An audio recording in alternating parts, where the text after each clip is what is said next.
espacio para desarrollar un poco ese diálogo, ¿no? ¿Cómo podemos alinear la estrategia del sector asegurador en el marco de las actuales prioridades del gobierno nacional, ¿no? Relacionados con la economía popular, el cambio climático, la protección de la biodiversidad y la igualdad, definidas en el Plan Nacional de Desarrollo 22-26, Colombia Potencia Mundial de la Vida, y con los hallazgos del estudio que acabamos de compartir, ¿no? Que están disponibles, imagino que ya lo bajaron. Y yo creo que es importante destacar un poquito, porque a mí me son muy interesante los R's, ¿no? Los prioritarios del gobierno del Plan Nacional, que es ordenamiento territorial en torno del agua y la justicia ambiental, seguridad humana y justicia social, derecho humano a la alimentación, que para el PMA es fundamental y muy interesante tenerlo aquí, y transformación productiva, internacionalización y acción climática y convergencia, regional. Para mí prácticamente los términos de inclusión financiera, ¿no? Y hablando un poco de la Ley Nacional de Desarrollo, que salió recientemente, en su artículo 880 planeó la tarea de impulsionar la creación de instrumentos para la inclusión financiera y crediticia de la economía popular, la promoción de las finanzas verdes, la innovación y el emprendimiento, especialmente a pequeños productores del sector agropecuario y de los micronegocios. Yo creo que está súper interesante, hablando un poco de cómo está el estado ambiental, el envolver, ¿no? de Colombia está muy alineado, muy importante, y creo que es el momento cierto para implementar innovación en este contexto. Bueno, dicho lo anterior, entraría en la materia de la mano con nuestros panelistas, a quienes agradecemos muchísimo acompañarnos hoy y en serie de esta conferencia maravillosa. Para mí siempre un honor estar en Colombia para aprender mucho, porque son muy listos. Yo empezaría con una preguntita, quizá para Gustavo, ¿no? La primera persona, y después podrían contestar Paola Arias y después Cuadros. ¿Cómo visualizan que el seguro puede fortalecer su rol como herramienta clave del desarrollo sostenible del país en materia de economía popular y igualdad, cambio climático y protección de la biodiversidad y educación financiera? Gracias, Leticia. Bueno, este es nuestro panel de cierre. Es muy bonito estar aquí después de 2 días de intenso trabajo. Antes de empezar a compartir algunas reflexiones sobre tu pregunta, 2 anuncios puntuales. Uno, citaste un artículo muy importante que seguramente vamos a mencionar varias veces en esta conversación, pero solo una claridad. Creo que hay un error en las notas, porque no puede ser el artículo 808. Sí. La última ley que tuvo más de 800 artículos en Colombia es una ley del siglo XIX que se llama el Código Civil. Eso creo que es más bien el artículo 88, ¿cierto, Paola? Entonces, bueno, sí, solo para que los que están tomando nota y van a ir a buscar en internet no se pierdan con la búsqueda del 88. Bueno. Y lo segundo, más importante y más pertinente, es que como estamos hablando de sostenibilidad, el documento que tú acabas magistralmente de presentar, pues no lo imprimimos en papel, porque ahora todos somos digitales y somos millennials, pero tenemos 4 ejemplares para los panelistas de hoy. Entonces quiero hacer entrega formal, Paola, ¿no? Un poco un retroceso a tiempos antiguos cuando leíamos en papel, pero yo creo que puede ser útil. Muchas gracias. Bueno, y a los demás de verdad los invitamos a consultar el documento, que de hecho, como vieron, se está lanzando hoy, y yo creo que es un documento muy apetitoso, en el sentido de que abre el apetito de la reflexión. Bueno, hechos esos 2 anuncios parroquiales, yo abriría fuegos diciendo lo siguiente. Tú mencionaste inclusión financiera, educación financiera, cambio climático, temas regionales, que son como pues las palabras claves dentro de toda esta discusión, pero yo creo que hemos hablado en los últimos 2 días mucho de varios de esos temas. Y entonces quiero concentrarme, si estás de acuerdo, en uno de esos temas que es tal vez el que menos hemos mencionado. Y creo que con este panel tan privilegiado va a ser una discusión muy interesante. Y ese tema es el de la economía popular. Ese término se puso de moda cuando llegó el presidente Petro al poder. Curiosamente, Paola, que ahora ahondará en el tema, me corrige, no era un término que se mencionara mucho en la campaña. llegó como con el nuevo gobierno, cuando el gobierno empezó, y como todo concepto nuevo, como todo término nuevo, genera todo tipo de reacciones, ¿no? Una reacción que uno escucha, no, pues economía popular, eso suena como una cosa ahí como populista, entonces esa es una posible aproximación al tema. Otra posible aproximación al tema es, no, eso es lo mismo, es otro nombre de la economía informal y los gobiernos tienen la tendencia a cambiarle el nombre a las mismas cosas y esto es exactamente lo mismo. Pero cuando uno lee las bases del plan de desarrollo, cuando uno lee los documentos conceptuales y técnicos de respaldo a las políticas del plan de desarrollo, encuentra una cosa mucho más de fondo con este término de la economía popular.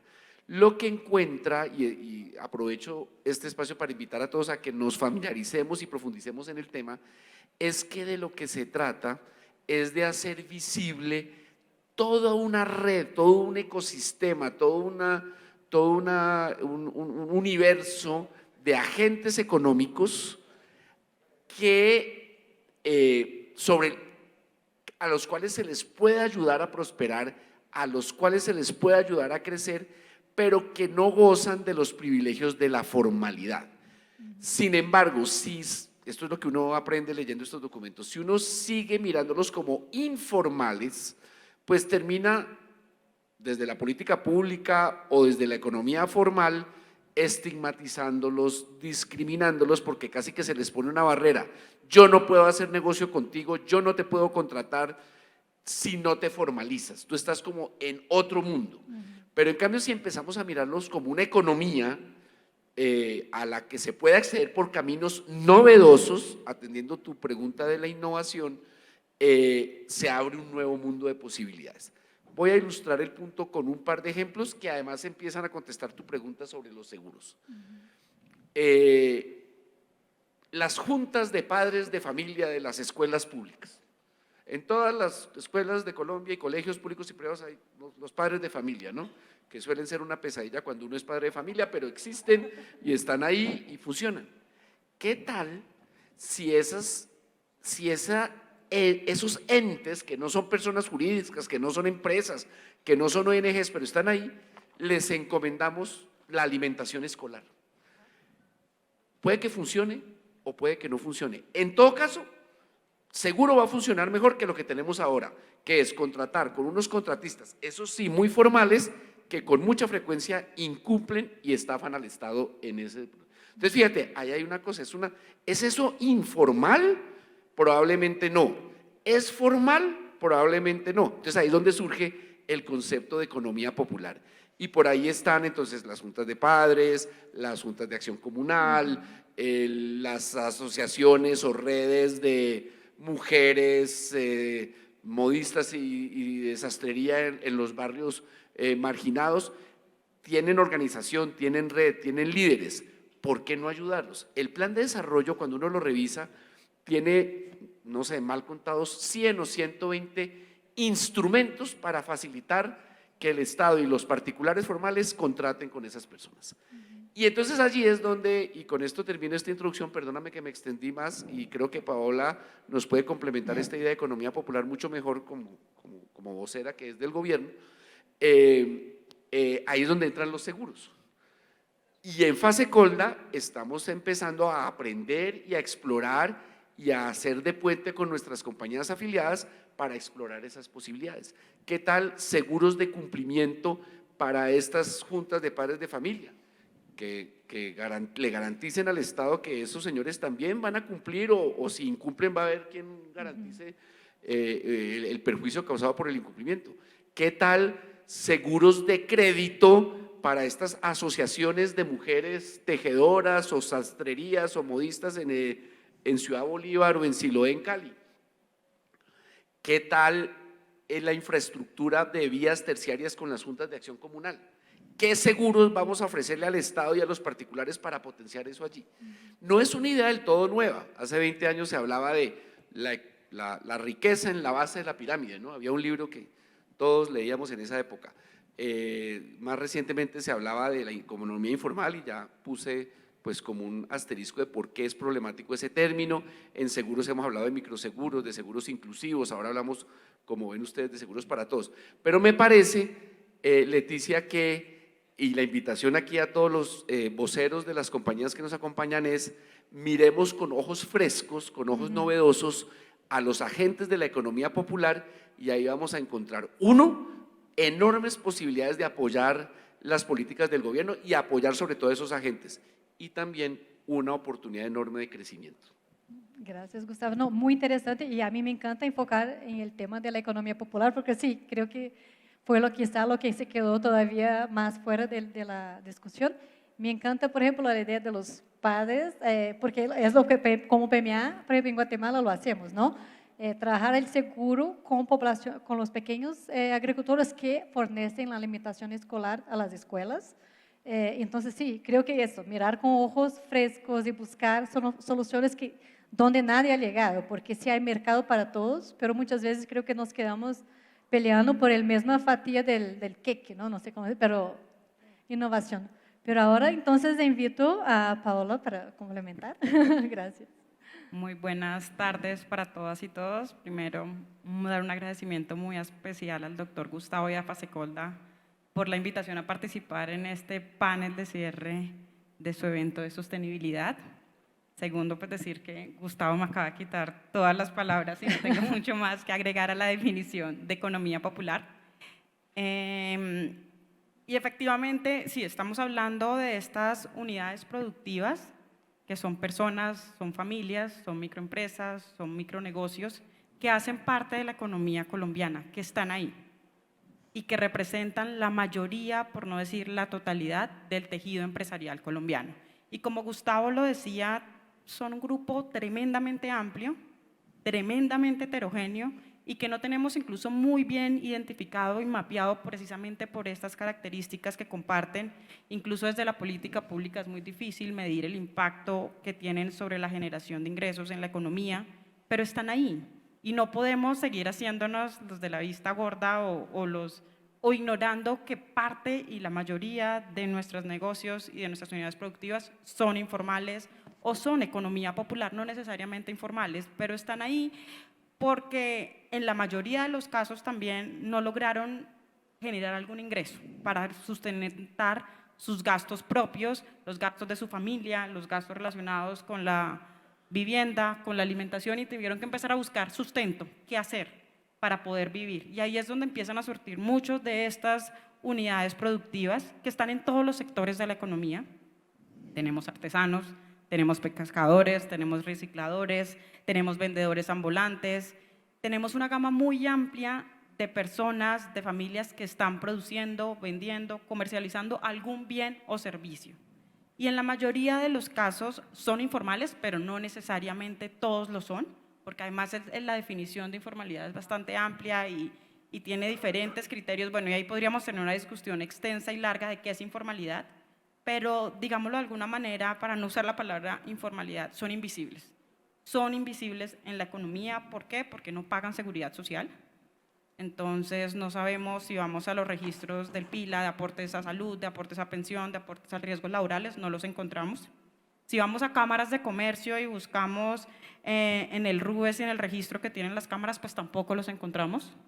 Si vamos a los registros de la DIAN, tampoco los encontramos porque no pagan impuestos, pero están ahí y hacen parte de la economía. Y un poco lo que busca esta definición y toda esta política pública de la economía popular que está plasmada en el Plan Nacional de Desarrollo es dignificarlos. Están ahí, son parte de la sociedad y tenemos que hacer política pública, tenemos que hacer intervenciones que reconozcan la totalidad del territorio y de la población, incluida esta población que hoy no es, para la cual no estamos haciendo intervenciones porque no los conocemos, porque no sabemos quiénes son, porque no sabemos dónde están, porque no sabemos qué hacen, porque no sabemos cuánto ganan, porque no sabemos cuánto gastan. Y esa es la economía popular. También nos pone un reto inmenso y es, Gustavo, que es un grupo total muy amplio.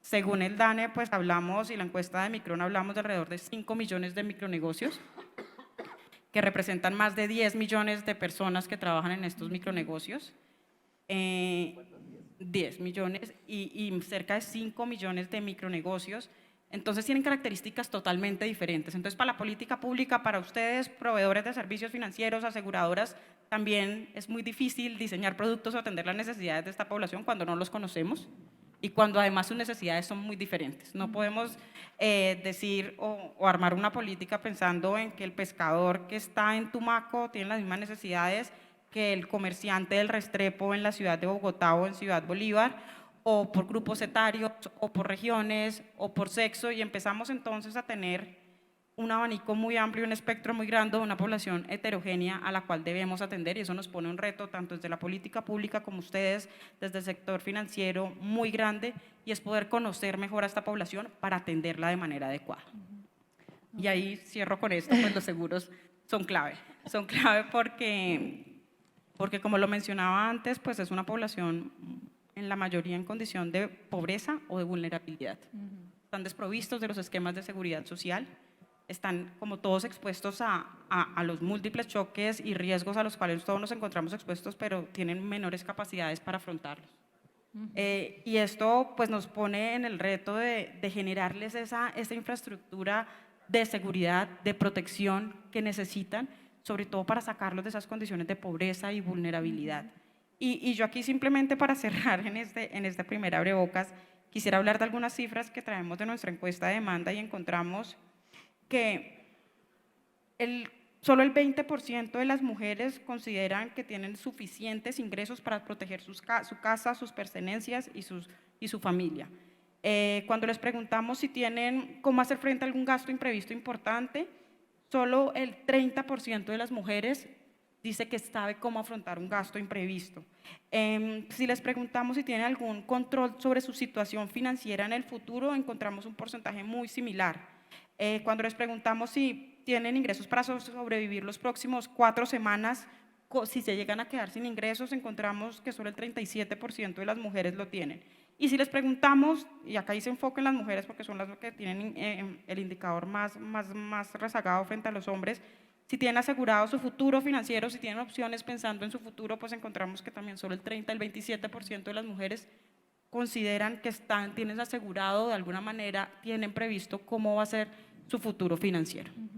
No, gracias, Paula. Y creo que hablaste de puntos muy importantes, ¿no?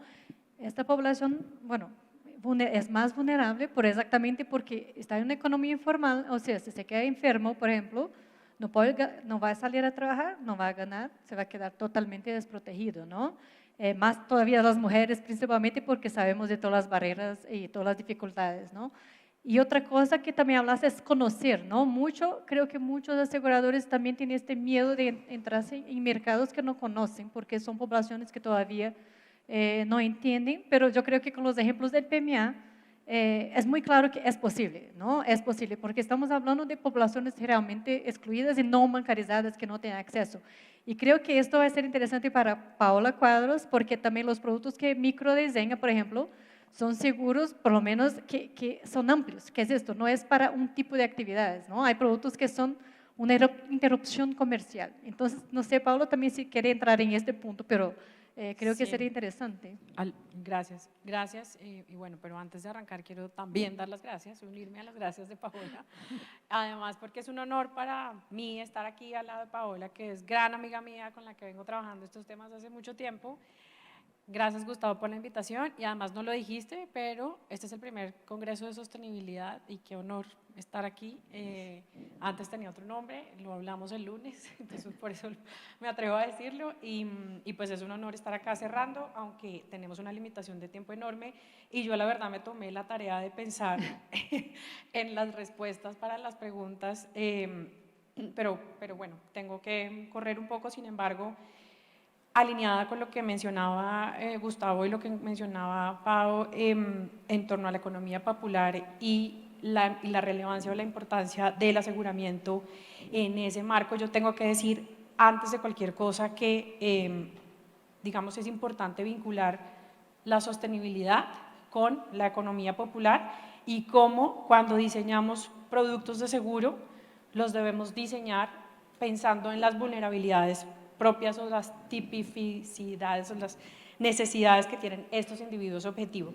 Y eso, de entrada, nos garantiza en cierta manera el desarrollo sostenible de los productos de seguro. Eso para empezar, y segundo, para invitar a banca las oportunidades a pensar en el seguro como un servicio financiero que le permite también a la población de la economía popular acceder al crédito formal. Digamos que esto yo creo que es bien importante en la medida que ya Paula lo mencionó, la economía popular tiene unas características que determinan este tipo de población, y una de ellas es que no hay colaterales a la hora de solicitar los créditos. El gobierno tiene una apuesta enorme en acceso al crédito, y yo creo que, estoy segura que si ese acceso al crédito se vincula con algún producto de seguro y además se le pone garantía financiera, va a ser mucho más fácil que esas personas tengan un acceso real al sector financiero formal. Este es un tema que por supuesto estamos dispuestos a acompañar. El tema del diseño del producto es un tema, sin embargo también invito a que nos apoyen aquí a este lado del gremio de los aseguradores a focalizar esos grupos. Yo sé que es difícil y lo es, y digamos que con Leticia tenemos la experiencia del proyecto en Guatemala, y una de los aprendizajes más importantes fue que literalmente llegamos a la población a partir de los programas de alimentación escolar y de las juntas de padres de los colegios en las localidades.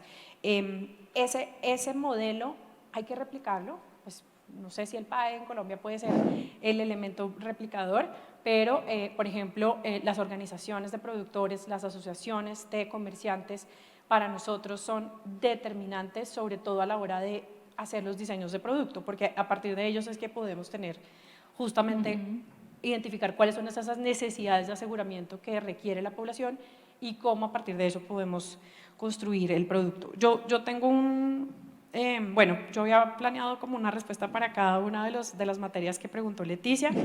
La primera era economía popular, la segunda es cambio climático. No me voy a extender en esto, pero sí quiero decir que una forma para garantizar quizás la sostenibilidad de los seguros para la economía popular o los seguros para todos es convirtiendo el seguro en una plataforma efectiva para que los principales causantes del cambio climático, y aquí estoy vinculando muchos temas de los que hemos hablado, puedan de alguna manera compensar a los principales afectados. Lo dijo Diana Díaz en algún panel esta mañana, cómo el seguro se vuelve en esa plataforma que permite compensar de alguna manera las emisiones. Y una de las formas que venimos nosotros pensando y que los invito también para que lo pensemos juntos es cómo hacemos para que a partir de los mercados de carbono se canalicen recursos para subsidio de primas, por ejemplo, para este tipo de población. Sí, esto es una cosa, seguramente en el mercado de carbonos nunca se ha pensado en el seguro climático como uno de los elementos para reducir el impacto, pero esta es una propuesta para que lo pensemos. El tema de la sostenibilidad en los seguros inclusivos es un tema y digamos que para nosotros pensar en depender 100% del subsidio o los subsidios del gobierno, pues sí nos ayudan a catalizar o a mejorar los productos, llegar a más personas, pero sabemos que pues no podemos ser en cierta medida subsidio dependientes de subsidios públicos. Entonces esa puede ser quizás un pensamiento disruptivo en torno a cómo podemos darle sostenibilidad a esto.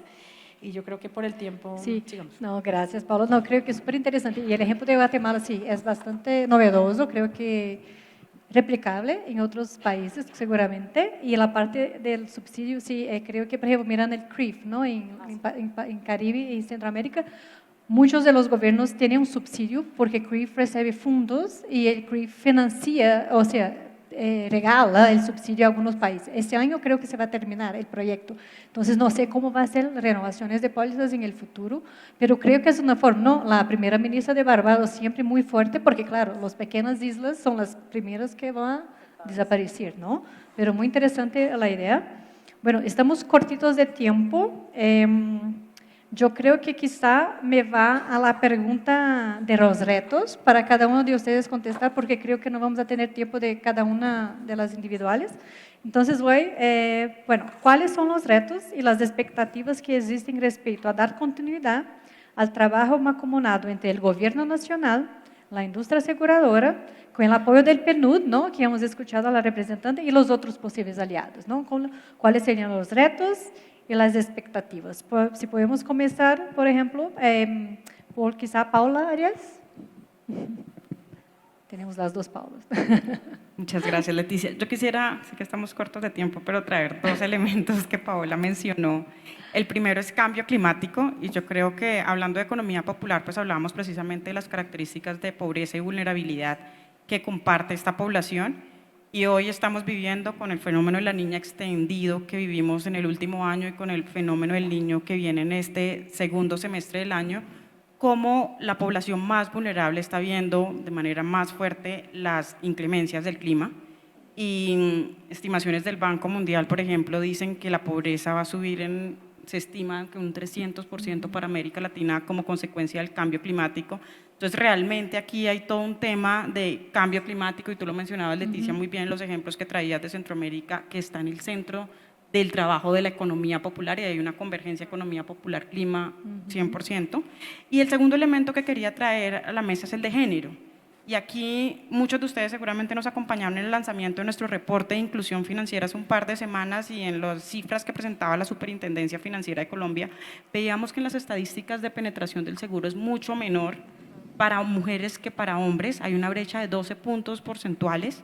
Y adicionalmente, cuando veíamos el comportamiento de la siniestralidad, encontrábamos que la siniestralidad de las mujeres es mucho más baja que los hombres, lo cual parecería contraintuitivo frente a esa brecha que estamos observando. Entonces, creo que en términos de economía popular tenemos que hablar o incorporar el enfoque de cambio climático y el enfoque de género en los trabajo mancomunado que venías hablando. Y ahora sí entro en la pregunta, y muy brevemente hablaría de 5 elementos. El primero es información, y pues ya la superintendencia viene trabajando en Open Finance, desde que han hablado de esto, y es cómo podemos poner y tener más información de estas personas que son invisibles para poder conocerlas mejor, poder reconocer sus heterogeneidades y diseñar productos que se ajusten a sus características. 2, necesitamos mayor competencia, necesitamos un ecosistema financiero de seguros inclusivo, y esto parte por tener más proveedores, más productos, más canales, y acá la invitación es a que todos nos sumemos. De acuerdo a algunas cifras que tenemos también del reporte de inclusión financiera, solo 21 de las 45 compañías aseguradoras estaban vendiendo microseguros. Esto nos da cerca del 46%, un poco menos de la mitad. Entonces, la invitación es que en la próxima vez que nos veamos sean el 100% de las aseguradoras trabajando en este tema.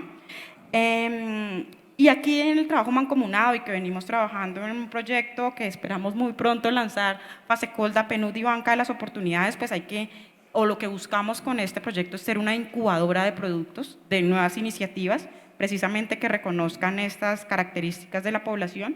Y en esta incubadora, y este es mi cuarto elemento, y lo hemos hablado con algunas de ustedes, de las aseguradoras que hoy están acá, la importancia de también innovar en el canal de distribución, en la distribución. ¿Cómo hacemos para llegar a la población? Y creo que ese es un reto gigante, y es que tenemos que llegar donde ellos están, ellos no tienen que llegar donde nosotros estamos, y acá nos toca pensar fuera de la caja y seguir botándole ideas a la comercialización a través de la red de entidades financieras. Paola hablaba de los seguros, de los créditos, perdón, ya no me queda tiempo, pero hay una apuesta de gobierno muy grande para promover el financiamiento de la economía popular. Tenemos una meta muy ambiciosa, 1 millón de operaciones de crédito por primera vez para estas microempresas, y qué mejor que vayan estos créditos acompañados de seguros que no solo permitan que sean financiables y bancables, sino que realmente contribuyamos a generar bienestar y generar capacidades a esta población. Y por último, el quinto elemento pues es hacer parte de la cotidianidad los seguros. Y esto pues creo que ya lo hemos hablado, la importancia de los seguros embebidos, y cómo hacemos para que estén ahí los seguros cuando las personas hacen mercado, cuando van a comprar el celular, cuando están en la tienda del barrio, cuando están con el corresponsal, cuando están en el medio de transporte que usan, y tenemos que llegar precisamente a esa cotidianidad. Y haciendo la analogía con los créditos, es algo que también hemos tenido esta conversación con las entidades financieras que proveen créditos a la economía popular, y es pues el gota a gota porque llega ahí donde están, en el día a día, en esa ventana de tiempo, en esa inmediatez. ¿Por qué Bavaria termina financiando al tendero? Porque está en esa cotidianidad, en ese día a día. Y esa cotidianidad y ese día a día también es lo que permite, el ministro Umaña lo denomina la garantía de confianza, y es precisamente esas relaciones de confianza que se van construyendo en el día a día. Ayer estaban Corabastos y nos decían es que los créditos se dan es por confianza, porque lo conocen y se van prestando, y así es. Entonces, ¿cómo hacemos para generar esa confianza que se construye en la cotidianidad de la economía popular? Y creo que ese es el reto y la invitación para todos, llegar y poder atender a estas unidades productivas. Gracias, Paula. Creo que el cambio climático, hablaste, es urgente, creo que está muy claro para todos que ya no hay discusión, ¿no? Que tenemos que hacer. Y las geografías y poblaciones prioritarias, ¿no? Creo que quedó muy claro en el estudio esto, porque principalmente la zona rural está totalmente todavía desatendida. Como nosotros tenemos que llegar hasta ellos, no, ellos tienen que llegar acá. Y la zona rural y esas poblaciones en geografías específicas, y Colombia creo que es muy bueno para mapear zonas prioritarias, y está muy bien mapeado. Hay estudios muy interesantes como los de banca que me encantan. Creo que sí, sería un poco invitar porque sí, es un grupo todavía muy restrito de los que se animan, ¿no?, a meterse en esto, pero creo que sí, es importante esa innovación por parte de la industria. Entonces, no sé, Gustavo, si podría apoyar. Sí, rápidamente, la pregunta es por los retos. Entonces, yo tengo como 3 ideas en la cabeza. Uno, creo que hay que subrayar o hacer más visible y explorar mejor esos niveles que bien explicabas de macro y de meso, porque me parece que en este mundo de la economía popular, de los microseguros y demás, pues el nivel micro llega hasta un límite, ¿no? Sí. Volviendo al ejemplo un poco simple, pero lo uso como ilustrativo de las juntas de acción de padres de familia y la contratación de la alimentación escolar, pues qué tal que quien compre el seguro sea, qué sé yo, el municipio o el departamento, pero la contratación sea con la junta. Entonces eso facilita, agrega, hace más eficiente. Entonces, innovar allí, innovar pensando en agregaciones de todo tipo, como bien lo explicaste en tu exposición. El segundo reto es regulatorio. Y voy a poner un ejemplo. Esto de los seguros paramétricos, que lo hemos mencionado mucho en estos últimos 2 días, pues no es del todo nuevo, ¿no? Ya lo hemos usado y cada vez con más velocidad en el agro, y ahora con las nuevas normas del Plan de Desarrollo se va a poner más de moda en buena hora, pero algunas entidades venían tratando de innovar y ¡pum! Hace unos meses un municipio muy importante del país que trabajó durante años en un seguro paramétrico para el riesgo de terremoto de su ciudad, después de años de trabajo decidió que no iba a comprar el seguro paramétrico porque un tema tributario. Y encontró que había otros mecanismos que al parecer o en principio le ofrecían lo mismo sin la carga tributaria. Sí.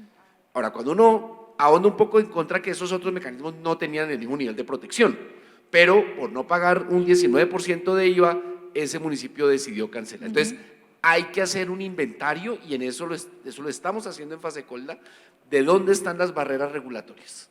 Y yo creo que eso va a ser parte también del convenio que acaba de mencionar Paula. Entonces, el tema de meso y macro, el tema regulatorio, creo que son dos…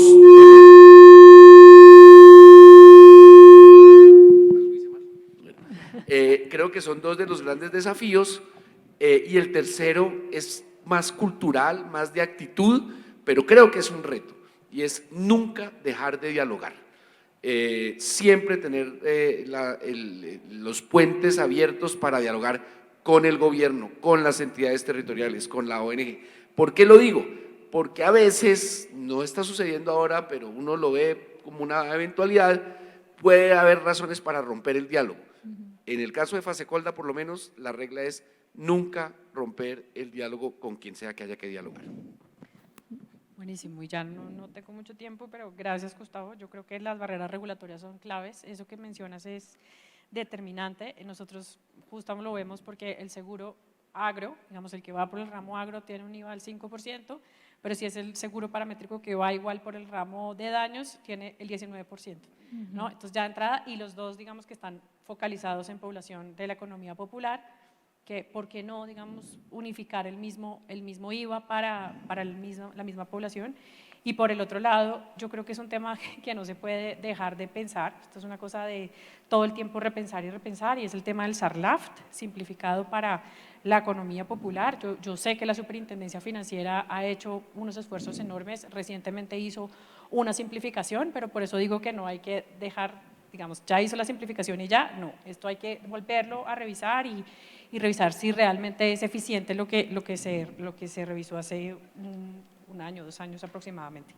Y por último, mi gran reto es cómo hacemos para que el seguro climático sea considerado como una herramienta necesaria de adaptación al impacto ambiental, incluido en una lógica de compensación, que bien puede ser entre países emisores y países que emiten menos, o en cadenas productivas, por ejemplo, los compradores encadenadores que le compran producto primario al productor agrícola, cómo, digamos, en esas relaciones se puede incluir el seguro climático en ese esquema de compensación ambiental, que es necesario para toda la cadena y que además, de nuevo, tomamos el tema de la sostenibilidad, hace que esos negocios y esas actividades productivas sean sostenibles en el tiempo. Sí, gracias, Gracias. Paulo. No, solo para finalizar, entonces, sí, porque desafortunadamente ya no nos queda tiempo, pero ojalá tuviéramos más tiempo para hablar. Pero el tema regulatorio, sí, yo creo que la regulación tanto le puede apoyar como le puede parar todo, ¿no? El incentivo fiscal también, lo que hablo del IVA, o sea, ¿por qué no hay lógica, no? En algunos tipos de productos se no tiene, otros no. Este de la municipalidad para mí es una lástima, porque yo también era un ejemplo que es lindo, la idea, ¿no?, del meso, porque sí, tenemos que salir solo del micro, ¿no?, para tener, y hoy hablé con el doctor Carranza, porque lo pregunté esto, porque Colombia, por ejemplo, si tenemos una póliza macro, que sea, no hay que ser CRIF, pero algo a nivel, porque el link con la protección social es muy importante, porque se puede utilizar esto hasta para financiar el gobierno y sus acciones para apoyar en casos de eventos extremos, ¿no? Bueno, pero agradezco muchísimo a ustedes por la participación y a todos ustedes por la paciencia, por quedar en esta tarde, y muchas gracias y muy feliz por este evento que maravilloso. Congratulaciones a Fasecolda. Gracias. Muchas gracias a todos.